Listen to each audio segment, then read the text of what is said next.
Hi, welcome to Fiberchats. My name is Irina. I'm the host here. My guest today needs absolutely no introduction. I'm sure you all know her. And if by chance you don't, Joji Locatelli is in the house. Welcome. Hi, Irina. How are you? It's so good to see you again. I feel like we just spent so much time together a week ago. So A it's week ago. time flies. Well, my biggest moment of like almost fainting was on that bus to the Mayak retreat when you came to say hello and you told me that you watched my channel. And I was like, oh my God, like couldn't believe that. Yeah. It's really fun interviews, and I wasn't subscribed to your channel for a while, but then you know how YouTube always recommends videos that match what you're watching. I do need to a lot of YouTube, so I found your channel, and I had seen you in an event. I have heard of you before, so it was really nice to get to know you through your interviews, and then get to know you better in the retreat we just spent time at. And I loved spending time with you because I feel like when we see each other on the screen or even meet each other at events, it's very brief and you don't really know the person. And at the retreat, we had some chance to just like swap stories, right? Like, so Yeah. to see each other in reality, like every day, a little bit of every day, basically. And guys, if you ever want to be challenged physically, go on the retreat with Hahi because after after we were done panting and struggling through a hike, which everybody found like very challenging, she went on another 4 hour hike by her, like with another couple of people. So like if you want a physical challenge, she is your girl for sure. I love a good physical challenge for sure. Yes. I love to break a sweat. Let's go back to your childhood. Like, when did you learn how to knit? And tell me a little bit about the culture, like knitting culture in Argentina. For sure. So my mom knits, my grandma used to knit. And so I learned a couple of times I was taught the knitting basics growing up. You know, I would like, I don't know, perhaps first time when I was 10, but I didn't really knit anything. I always say the worst thing you can do when you are teaching someone how to knit is have them knit a scarf, which is like the most boring project you could knit. I don't think I have knitted a scarf Ever? uh, ever since. Ever since. But yeah, but then, so a few times I asked my mom to remind me to refresh the techniques, but it didn't get anywhere until I finished university, so mid 20s. And that's when I found myself with more time and more energy to knit. And I really felt the need to be creative. And knitting was a language that I was already familiar with. It had been in my family for so long that it was very natural for me to suddenly incorporate that into my life, you know? And the only difference was that until that age, I had always learned from mom or read Argentine magazines with basic knit stitches. And I was limited to that knowledge. But when I was in my mid 20s, we're talking early 2000 year. And so knitting was now all over the internet. I started looking for free knitting techniques or the few words that I knew that meant knitting. And I found, you know, the online community. Ravelry wasn't around yet, but I found Knitty magazine. I found a lot of young companies who were sharing knitting patterns, like Barocco. I remember Barocco was one of my first websites, Lion Brand, and I started learning things that I had never learned before. And yeah, it was really nice. About the knitting scene in Argentina, it is still in for most of Argentine knitters, it's still person to person knowledge where most knitters. There is, of course, a community that I'm very familiar with who, they have their Ravelry accounts and they follow the same trends that your audience probably follows. But for most Argentine knitters, it's a family thing where you learn from your mother or a friend or a library, or you take a little course, and then it's mostly person to person. So Argentine knitters usually learn all the aspects of knitting, not just the execution of a piece, but also the creation and the calculations and the math required to design your own pieces. Well, I remember I watched your interview at Vogue Knitting, and one of the questions was, are you as popular in Argentina as you are in the US and Europe and other parts of the world? And you said, oh, no, nobody knows me in Argentina because they know knit. And it was like such an eye-opening moment, because I think, like, coming from Russia, like the Russian culture of knitting is you see a picture and you can recreate it and you can calculate it and make it fit your body type, right?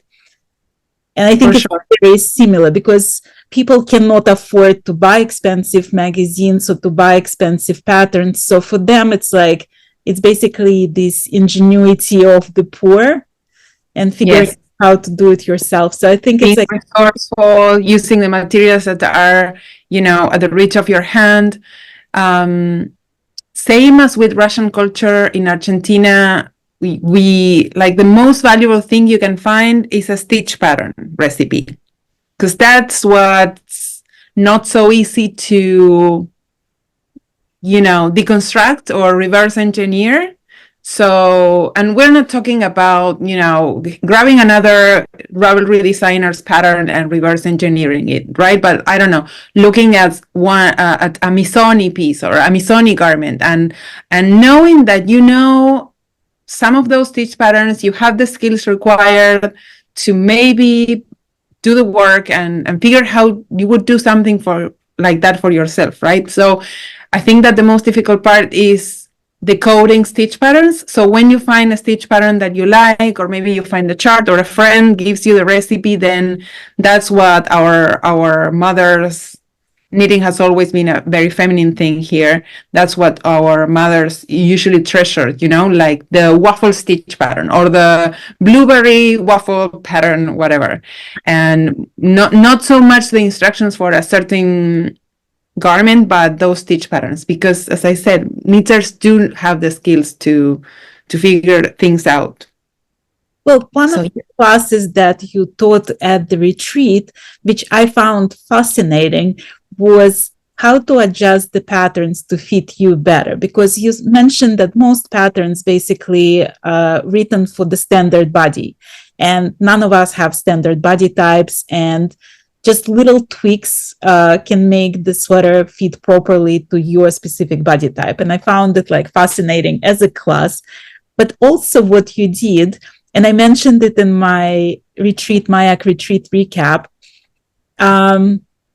You measured the whole class. There was like 30 of us or something, and you managed during that class to take every single measurement for the sweater of every single person. And in reality, measuring somebody is very intimate. You're in their space, and this is like the intimate knowledge, and all our insecurities come to the surface, right? Because we judge ourselves by those measurements. But you made it so comfortable, and everybody was taking each other's notes. So it's like you never knew your measurements, and it still felt like very natural. I have taught that workshop for 10 years now. And the first time I thought of taking the measurements, I didn't really think about what I was asking the students to go through. I just thought, oh, this information will be very valuable, and it will be better if someone does it for them objectively. So the first time I stood in front of a group and I said, oh, let's, take our measurements, I noticed that a few of the students were scared or anxious or wondering what the results would be. And that's when I realized, oh my goodness, I'm I'm really asking the knitters to take part in something that, as you say, is very intimate. It can be very natural for some. It can be triggering for other people. I think it went really well. I had the same feedback you're giving me 10 years later from that first group, but I am very aware of what I'm asking the group whenever I'm standing in front of them and taking my tape measure out and asking them to trust me and to, deposit all that trust in someone who's trying to gain information for their benefit. Sometimes I ask the group if someone's uncomfortable. They can, of course, tell me I don't want to be measured, but I also feel like when we're doing it as a group, as long as I am not shouting numbers, or pointing at someone who has a certain measurement, or I would never do that, but just imagine, being subject of some observation in a class. As long as we're doing things collectively as a group, as you say, people are measuring each other, and as you notice in the class, it's never about whether the number is too small, too large, too different, or too long. It's always about proportions and matching those measurements to a size. So I've been lucky to say that everyone or most people who have taken the class at least have left with better knowledge of their bodies without judgment. And I think that no one in my classes has judged themselves. It's always been, oh, wow, that's eye-opening, or that, oh, what a revelation, or look what I learned about how to adjust this or that. So even though, yes, I would say it is an uncomfortable moment, I completely share the same anxiousness that many of us have about our bodies. But I think that doing it as a group, support each other doing that, it just makes it a little bit easier. And it's so important to do it if you want to make garments. Right. And I think it was like sort of nobody even thought about it. It just like it hits you the first second, right? Like this is what we're doing here. But then because it's like you just go in the circle basically, and it's okay, let's measure your wrist and let's measure the width of your shoulders and whatever. And it's like it becomes just numbers, which is like exactly what it is. It's just numbers, Yeah, and the good thing about knitting and patterns is that we have sizes and accommodations and adjustments for everyone, right? So it's not like you ever fear, oh, if my measurement is whatever, I'll be left out. Knitting is so inclusive with the way we write patterns and the way we size things. It's so inclusive, and on top of that, once you have the knowledge, you can really adjust things to your own body. That I feel like it's just I hope it's a comfortable space to know that, okay, whatever those numbers are, there's a pattern for you and there's a size for you, and that is how you can make it even better. Well, you mentioned that you teach this class for 10 years. Do you remember the first classes you taught? Like, how did you change as an instructor from those first classes to today? I do remember the first time I taught that class was in a store that is no longer working. It was in Dallas-Fort Worth, and at the time, Madeline Tosh was still owned by Amy Hendricks, and she, of course, the factory and the dyeing facilities are still in Dallas-Fort Worth, but they had hired my friend Vera and I to teach a series of courses at their brick and mortar store, which I think it was open for a year only. And I really couldn't believe that I was being hired to teach in another country and that someone was paying for my travel expenses to go and teach. And what can I teach to this group? And that's always been my biggest anxiety generator. Right. What can I teach to such a knowledgeable group of knitters? Because I feel like anyone who's ready to invest in a class or take a trip to a retreat is already very invested in their hobby. So they probably know everything that I know. So what can I teach to these people? But one of the classes that I taught was this one. And I remember being so nervous in front of the class that I think I cried as soon as I entered the classroom. I cried a little bit. and I think that I am still very nervous every time I get in the classroom. I always study right before classes. I take an hour or two to go through my materials and get ready for classes. And probably the biggest difference is that my groups are a little bit bigger. That group was 15 students, and I felt it was a super big group, and now my groups are bigger. But I am still the same insecure teacher who's not really sure if anyone is going to take anything valuable home. So every time I get a review about my classes, I'm like, yes, it worked. I think that most of us, at least a lot of us who probably didn't train formally to do the work that we're doing, like I didn't train formally to write patterns. I just did it for a very long time, or needed for a very long time, and then started publishing. And same with teaching, right? So I had been asked before, Joji, do you want to teach a class? And for many opportunities, I said I would love to come, but I can't teach. I'm not a teacher, until I decided to do it. But I think that for many of us who haven't trained formally to do something, you always wonder, am I really qualified to be in front of this audience? And are they going to get what they expect from me, you know? Well, you actually trained doctor, you an MD. Do you think that's part of the issue? Because I mean, it takes a very long time to become a doctor, and you becoming this perfectionist because the life of people depend on you. So you know how important your knowledge is. Do you feel like you transferring that perfectionism and that high expectation of yourself into the designing world, into the teaching world? I don't know. It could be. It could be.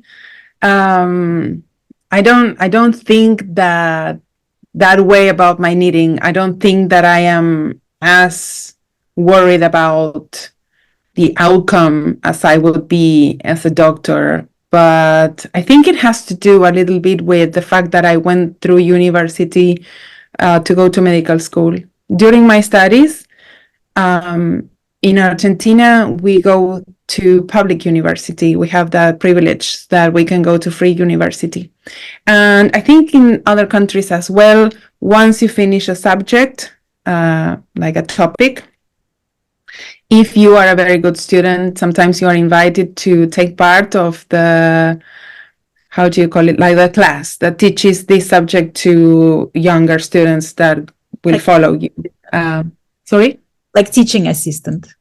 Yeah, a teaching assistant. So ever since my second year in uni, I was a teaching assistant for anatomy class, which is an annual subject. And you, as a teacher assistant, you're basically the teacher. There is a chief of work that trains all the teachers' assistants, but each group of 10 students are basically assigned to you for a whole year, and you work on all the practical aspects of anatomy with that group. They are your students, and I was very young. I was doing that at 19 years old. I loved the subject.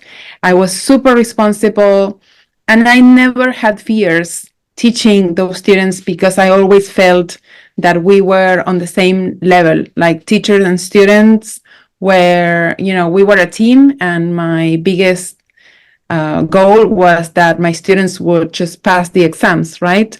I think that, and also I felt very validated because I had passed my subject with A grades, and I had been invited to do that job, and I felt like, okay, this is all very fresh, and this is what I have to teach. This is my job, and this is my goal, right? Then when I started teaching knitting, I feel like sometimes I am put in a pedestal as a teacher, like people look up to me, even if they don't really say so. I feel that I am in that place as a knitting instructor, or at least in the occasions that I've been a knitting instructor. And I don't feel that same, that Brother, we a camaraderie, exactly. I feel that there's a lot of pressure that I have to fulfill and that I have to excel at what I'm doing, and that I haven't really passed this subject. I haven't really been tested to know if I am able or qualified to be teaching them.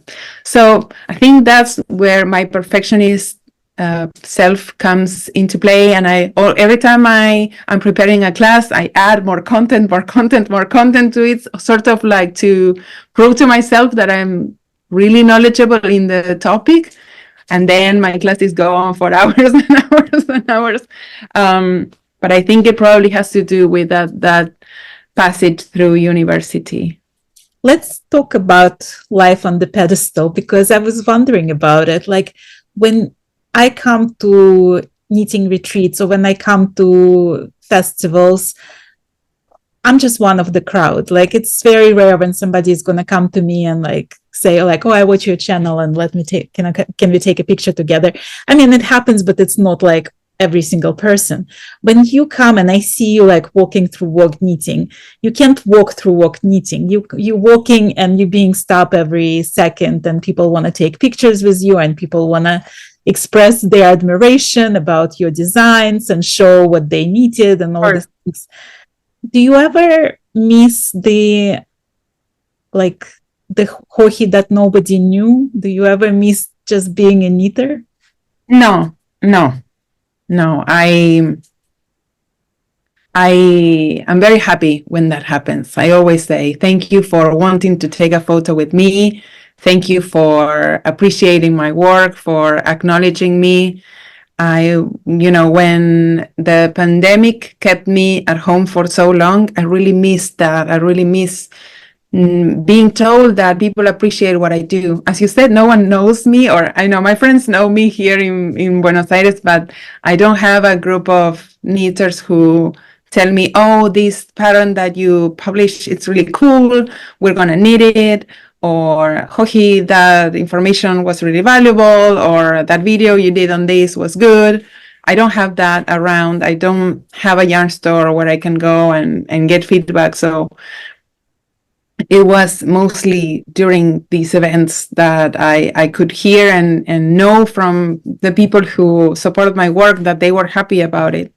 And so I'm always happy to be greeted and celebrated, and I'll never take it for granted. And do I miss the Joji that just meets? No, because it only takes for that initial period of time when we all get together at a retreat that people will request a photo, or sometimes people will be a little bit shy to come and talk to me.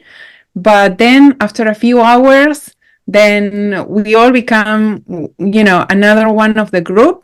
And then I can totally be that person who wants to talk knitting and what yarn are you using, and, be my everyday self.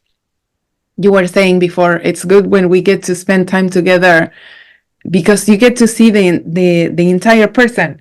I know that many of us are super genuine when we record our videos. Same as you were saying, my videos are not super produced, and, it's me. I just showered and I'm here and I have 1 hour and I'll do this video. But there are, of course, a lot of nuances and a lot of sides to a whole person that you don't really get to see unless you are, being in the same room, or, going to bed at night saying bye-bye and then waking up and having breakfast in the same room. And I always feel that when I go to these events, probably people are, more shy at the beginning, but then after the first dinner, everyone's like, oh, you're going for a walk, I'll join you, or what are you having for lunch, and it doesn't really matter anymore, who I am, just that I'm there and we're sharing the same space and eating together. And I love that. I love being a part of that. Well, you came to the retreat with your youngest son, and everybody was flocking around him because he's so cute and he is very polite and talkative, and it was like really fun to see him interact with all the ladies at the retreat. How do your kids react to your fame? They had never said anything. I think that the first time they came to an event where they saw me work or interacting with other knitters was in 2017. I was working in Berlin and we took the opportunity to start a family trip. So they came to Berlin during my last day of teaching, and I asked Charlie, my husband, to bring them so that they could see I didn't want what I did to be a mystery to them, because I don't do it at home. I don't do it here. They don't get to see it. And so they came to the classroom and they were like, oh, hey, mom. And I thought they were going to have all these questions. Why do you teach in English? Or why do these people know you? Or, why did that person stop you? But they were just like, this is normal to us. Probably, I don't know if they had heard me talking to my husband. We always have meals together. So maybe I always tell stories about what goes on, and being there finally gave it like an image to them so that they could, put it into perspective. But they never said anything. Like they never say, oh, that's cool, or, oh, I would be uncomfortable, or it's just how they grow up. And I think it doesn't really affect them unless they come to a group where people know them and they have fun. They came to Vogue Knitting Live once in 2022. And I went downstairs to teach classes early in the morning, and they were staying in the same hotel. So when they got up, they both went downstairs to maybe have breakfast, and someone recognized them on the elevator. And apparently this person said, oh, you're Joji's kids. And they were super proud. And then this person posted a photo of them to Instagram. I found Joji's kids before I found Joji, and they had a laugh about it. So I think that they are comfortable. It has never been really a thing for them. And for me, it means a lot when I invite them to come and join me so that we can spend time together in this setting, that they are excited and happy to come and join me. And, you saw Sebi, he takes it very naturally. And it's not like he's uncomfortable or avoiding people. He's just happy to be around. So, what's your favorite part about being able to teach in different countries and different places and being knitwear designer, that like a recognizable knitwear designer? And what's your least favorite thing about this? So my favorite thing, first of all, is being able to support my family doing it. I never thought that I could. Right now, I carry two businesses. My husband works with me in one of them, and so my businesses are the only income in my household. So that's something that, as a young person, and especially after I decided not to be a doctor, I had been very anxious about what I would do with my life, like how will I support the family? And, first of all, being able to provide just the basics is a dream come true. Be doing what I love, knitting and doing what I love. As regarding traveling the world, I've been able to travel the world because of knitting. That's the only reason that I can afford to do that. And that I got to see the world. I've always been passionate about the world, but I never had the funds or the reason or the time to travel. And I feel so lucky that I'm able to afford traveling with my family, but also that I'm invited to take part of these events and get to know places and people. And it's just, I think I couldn't think of a better job to have. So I'm forever grateful. Even if it stops now, I fulfill all my dreams, and I'll forever be grateful that I was able to do that. I hope that I deserved it. I hope that I did a good job, but I love it. The least favorite part for me is modeling. I hate modeling my patterns. And there I Uh, am asking you to model my no, face. but it was an honor. It was an honor, and I think it's just that it's not that I don't like my image. As I said in my classes, and I meant it, that I love my body and I love my image, and I consider myself a beautiful person. But when I model my designs, Charlie takes the photos, but basically following my directions. And so I'm doing both jobs. I'm taking the photos and then modeling, and then I'm doing the editing. There's always some cosmetic editing going on for pattern photography. And I get to I become very critical of my image when I do the editing process.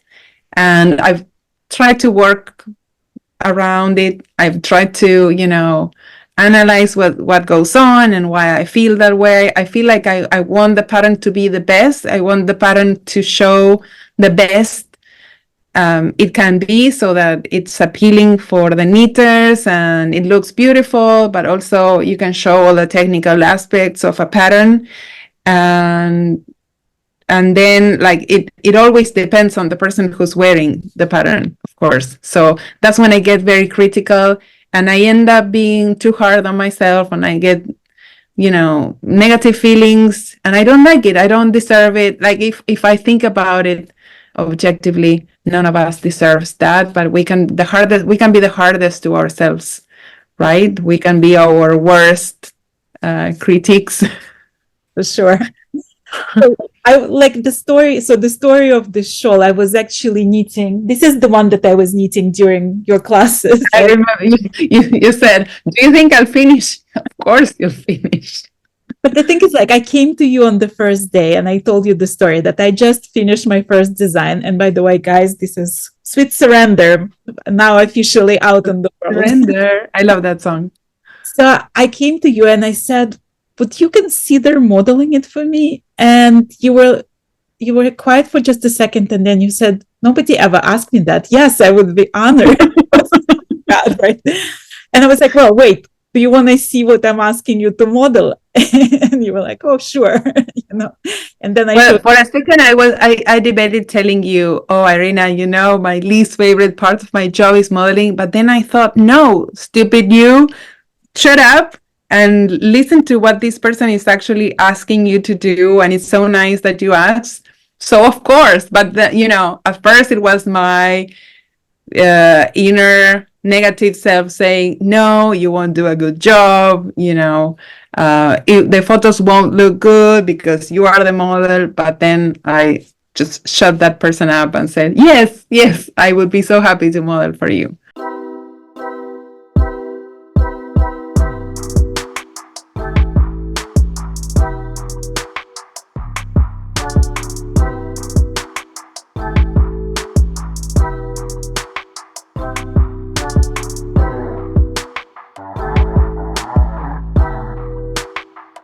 Is it difficult? I'm sure people asking you for things and favors all the time.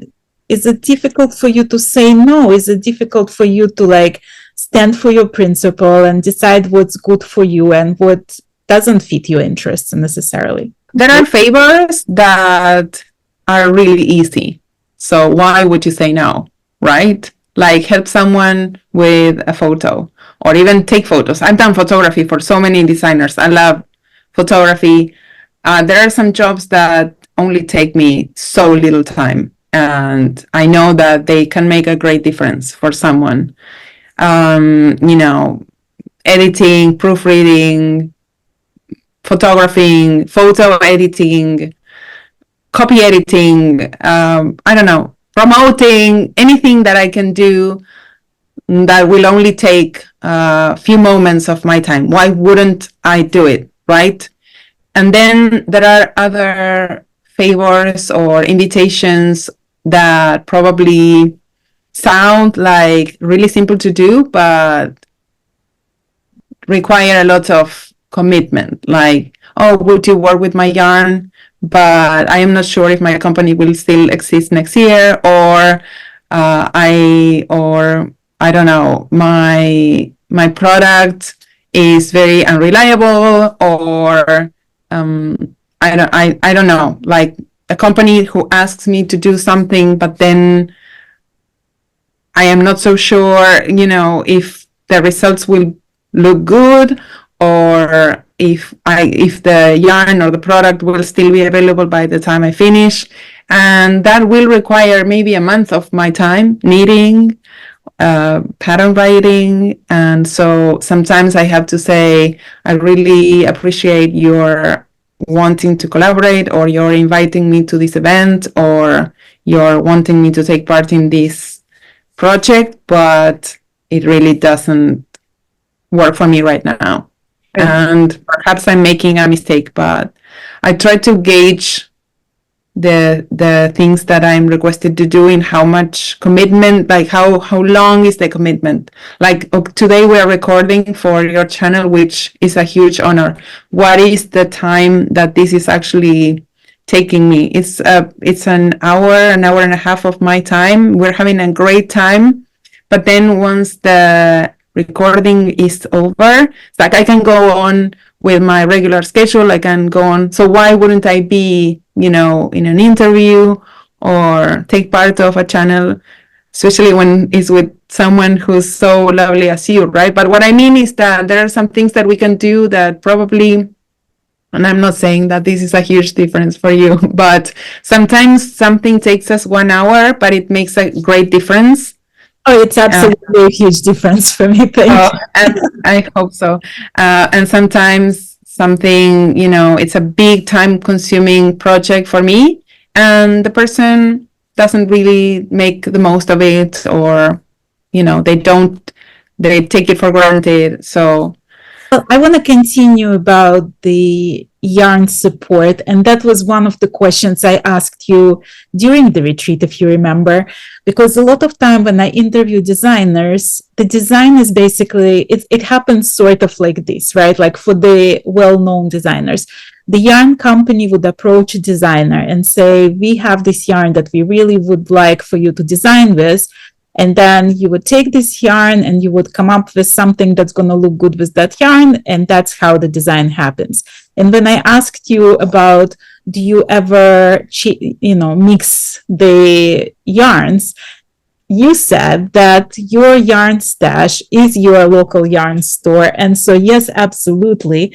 And actually, the class that we had was about how to organize your yarns, how to use your stash, how to register all this yarn on Ravelry, and how then Ravelry can help you come up with what you want to mix and what colors you want to use and what you want to utilize in your stash. And I found it very refreshing that you said it, like, I pay for my yarn and I don't owe anything to anyone. And this is how I do it, right?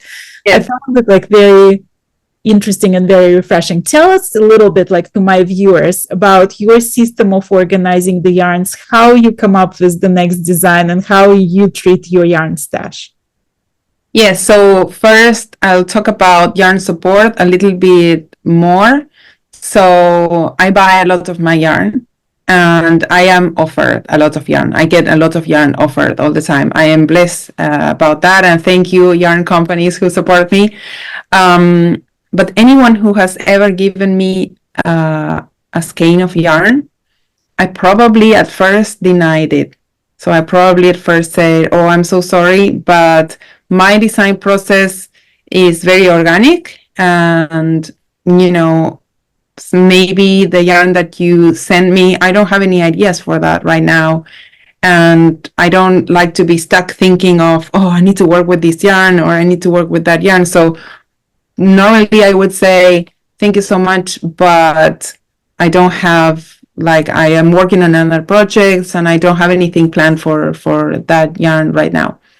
So then it has happened with companies that I'm friends with, that every time they know that I'll be somewhere, they will still bring yarn, because in, like, they do know that if I don't have it here, I'll never pick it, right? So I always say, you know, it's commitment free. I love this yarn. I wouldn't take it if I didn't like it, but I don't know if I'm going to ever work with it. And so because I appreciate and I understand how expensive yarn is, each skein of yarn now averages $30, if I'm correct, right? So I understand the big investment that the company is given. I always say, I don't know if I can return the investment. I don't know if I'll ever use. The only thing I can do is I can post about it on Ravelry. I can say, hey, I got this from this company and it's beautiful. And if you want, you can go check it out. But that's as far as my commitment can get, you know. Sometimes I am gifted yarn because people just appreciate something that I did or something that I said, and everything comes here and they are my treasure. So for those viewers who don't know, I live in Buenos Aires in Argentina, and it's a country that has very restrictive customs. And for that reason, we are not allowed to get any yarn, anything mailed into the country, any products. All the what if I send it via whatever, they don't work. So the yarn gets stuck in customs, and 99% of the times we can't get the parcels out. So I always say, please don't send it because it will get stuck and I won't be able to retrieve it. For that reason, all the yarn that you see behind me, which is most of my stash, has traveled with me in a suitcase or with someone in a suitcase and entered the country via an airport, where we are absolutely allowed to bring goods for our own use. That is not a problem. I can bring 2-3 suitcases of yarn. No one will say anything to me. So every time that I travel, I usually order yarn. Maybe it's a new company that I want to try, or maybe I ask for some companies, if they want to collaborate, maybe they'll ask me, oh, what are you staying? We'll send something. And then I always try to add all my acquisitions to some kind of records. I use Ravelry recording system, the stash section of Ravelry. And then I put it back here where I have 2 main compartments. This one is for heavier weights, DK and thicker, and this one is for lighter weights, fingering and sport and lace weight. And then it's mostly color coded, so you can see that the shelves more or less contain similar color families. So whenever I'm looking for something, maybe I can check my Ravelry stash, or I can easily find whatever color, whatever weight I am looking for in this stash. And working like that doesn't, so I keep myself from having to work with something that I know is not working. So if I make a commitment with a yarn company that I'm going to make a sweater in 3 months, first of all, that's not going to happen. It takes me much longer. But let's suppose I say a sweater for October, and then they send the yarn and I don't love the yarn. I still have to work with that yarn, even if something tells me, my God, that in this project it's not going to look good, the color doesn't suit me, or whatever happens, right? So to prevent, because I am such a slow knitter, I really am, We had then that I discussion at the retreat. You were like, I wish I could do my samples some faster. yes, yes. I keep myself from working with things that are right from the start. They won't be successful. So yeah. Well, let's talk about, are you really that slow overknitter, or you just have a life? So at the retreat, right, while you were complaining about how slow you are in knitting, you taught 2 classes, and we're talking about like, what were they, 3 hours, 4 hour classes? They were long classes. You climbed couple mountains. You went for a run in the morning, and then you worked on two patterns there. Oh, that sweater that's behind you, you were working on it Yeah, at the I'm retreat. working on that pattern right now. Yeah, it's not published yet, but I'm working on it. How do you even find time to knit? I mean, forget about slow, fast. Like, how do you find the time in your day? How organized are you to like find that time to just sit and knit? Um, you are right. You are right. I also think my technique is rather slow, but you are right. I do a lot of things. Um, since last year, I've been working on trying to find a schedule. I think that my life work balance is good compared to other years. I feel like, finally in my mid 40s, I've decided I like to exercise. I like to see my friends. I like to knit, but I also have to do a lot of work in the computer.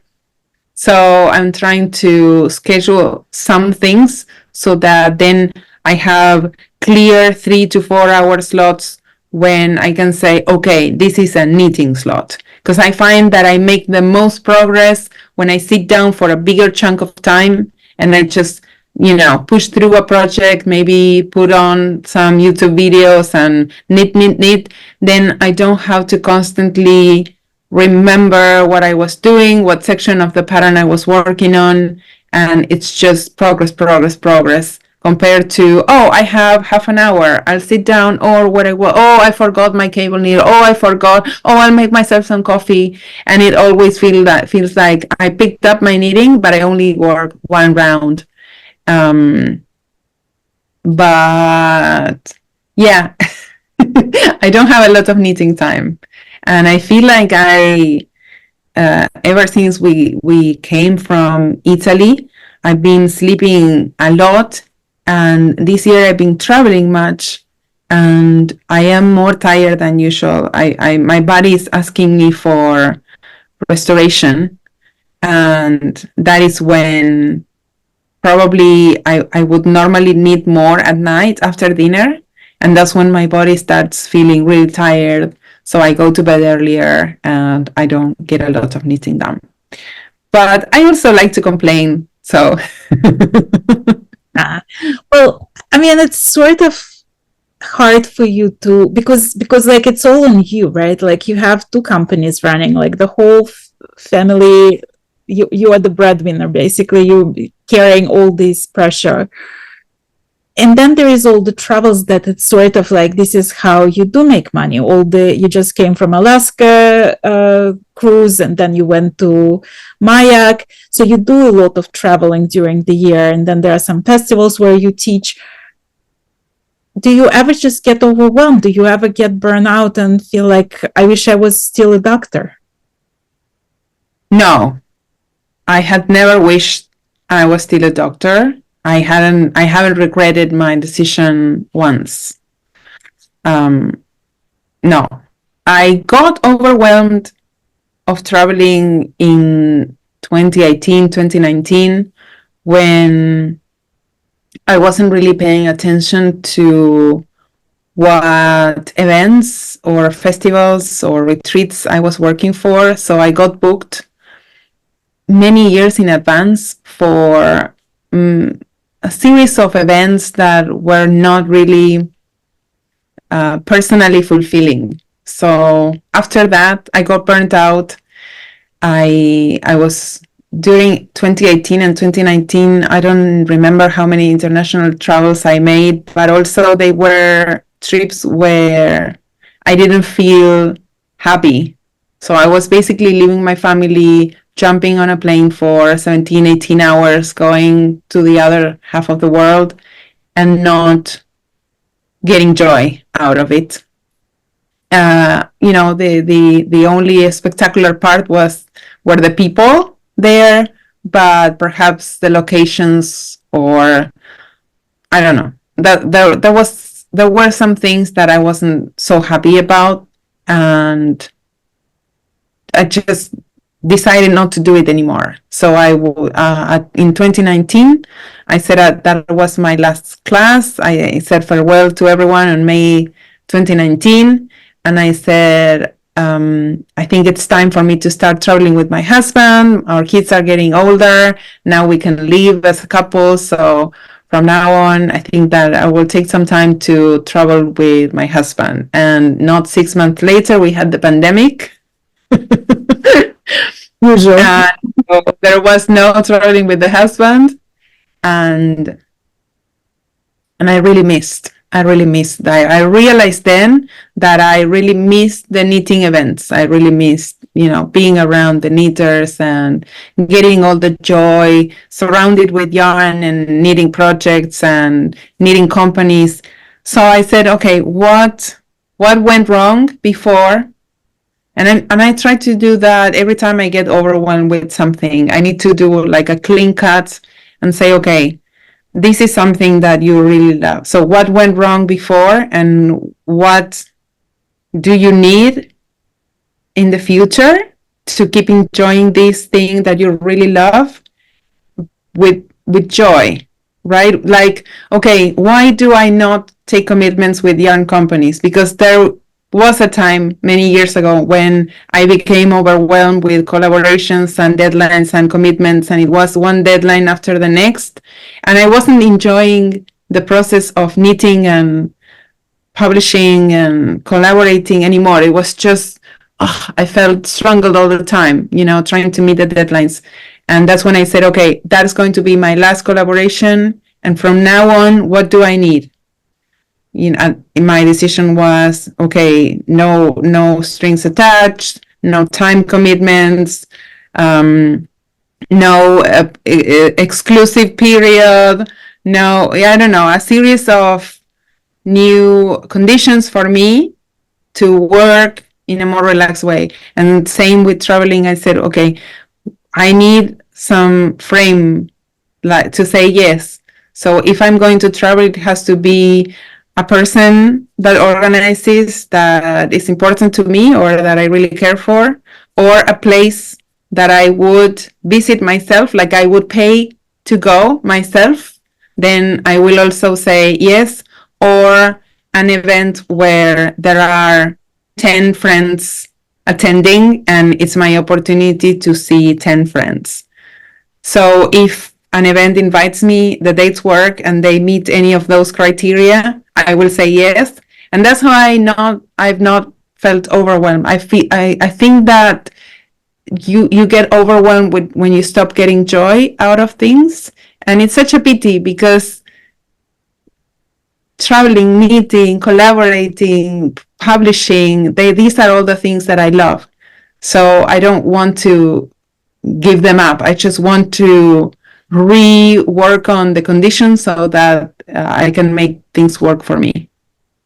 How do you stay away from the drama? Because with all my love and respect to knitting community, there is a lot of competition. A lot of people see each other as competitors and not necessarily colleagues. And there's a lot of ideas flowing by, like the new retreats to organize, new events to organize, to start something new. How do you get yourself away from that? How do you not get involved in that? Well, there is a lot of drama, and I don't love it when there's drama. I understand that it might be fun or interesting to read, but I always think there's someone that they are talking about. There's a person that they are talking about right there, and that person could be me. it could be a dear friend. And, sometimes people do deserve to be questioned and, I don't know, spoken about, but sometimes not so much. And I feel like it doesn't really reflect nicely on the people who are, all the time talking about drama or things that went wrong. I always thought that I would rather focus on constructing rather than deconstructing. So whenever I see drama, I try to stay away.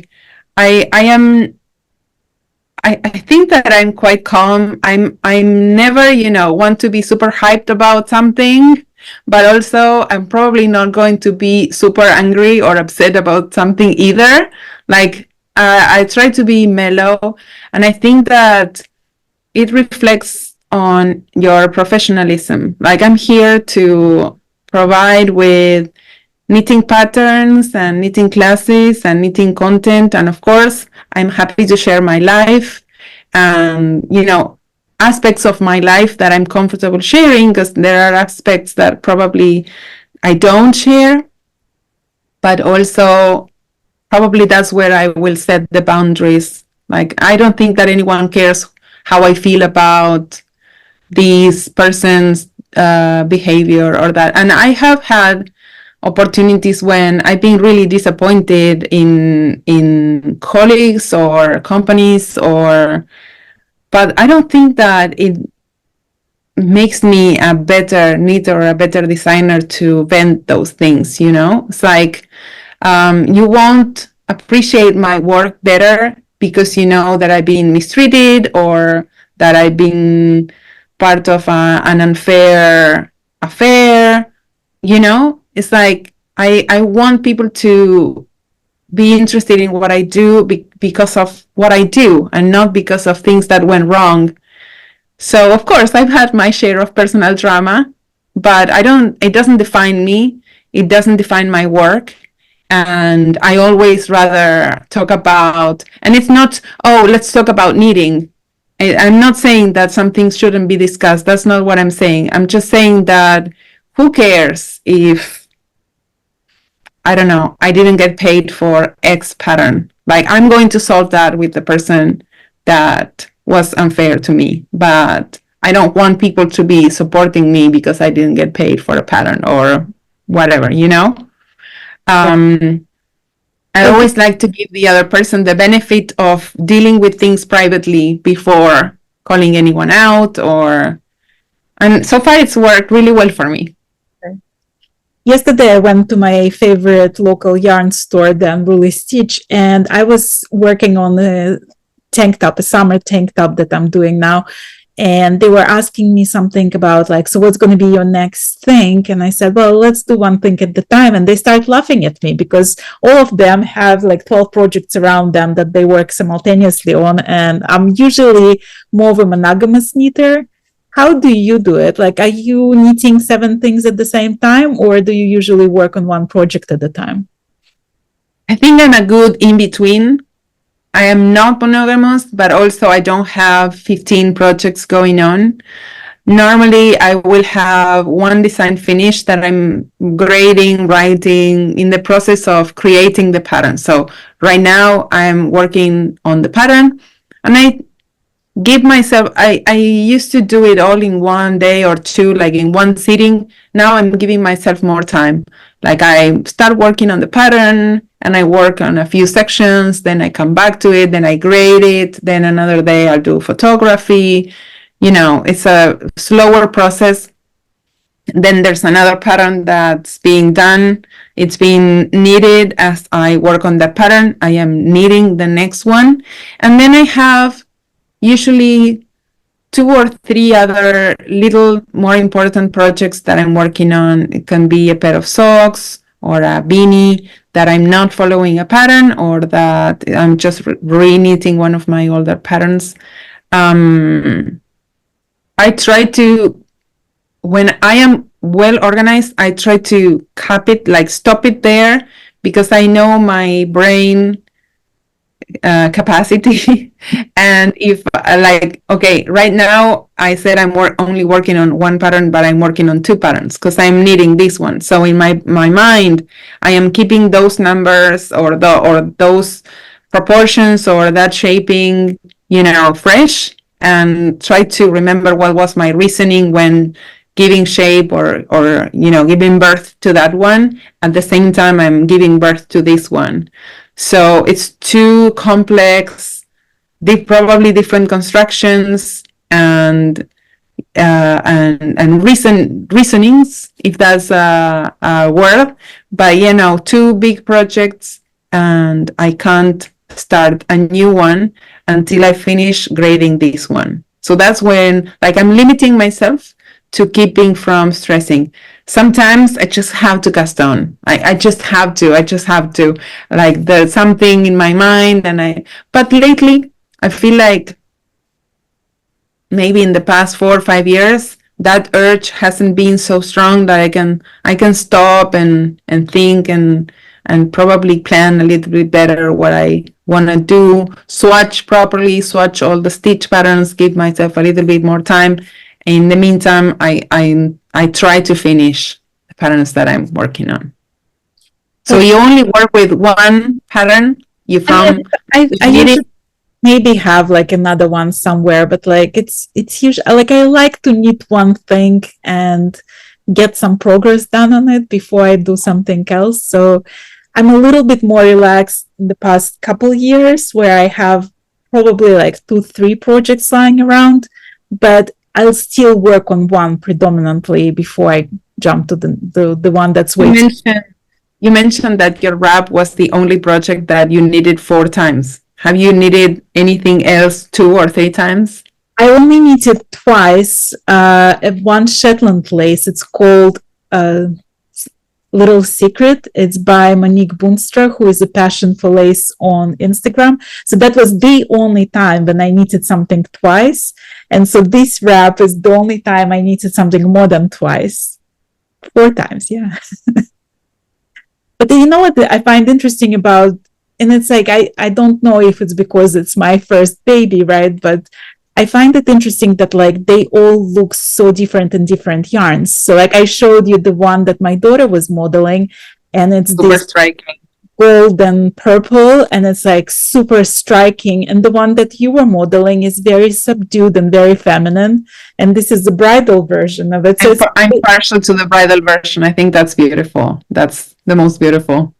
Yeah, that's going to be a surprise for a yarn dyer that I like, Andrea from Wool & Women Fibers. So she's getting married in September, and I decided to surprise her and make her the shawl. So that's going to be a little surprise. Do you think she hasn't seen it? She's seen it yesterday. I posted about it yesterday, so she knows it's coming her way. But like, she's coming to visit Boston mid-July, so I'm going to give it to her in person. And that's beautiful. She's very lucky bride. Every time that I've decided, I'm going to make something for a bride, I never finish it in time. It's like the curse of the bridal shawl. Well, but I finished that one on time. Well, one of the things that most memorable things about Mayak retreat was food. It was like one meal after another, one better than another.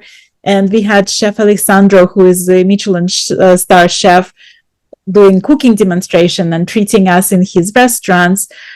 And we sort of chatted about Argentina and food of Argentina.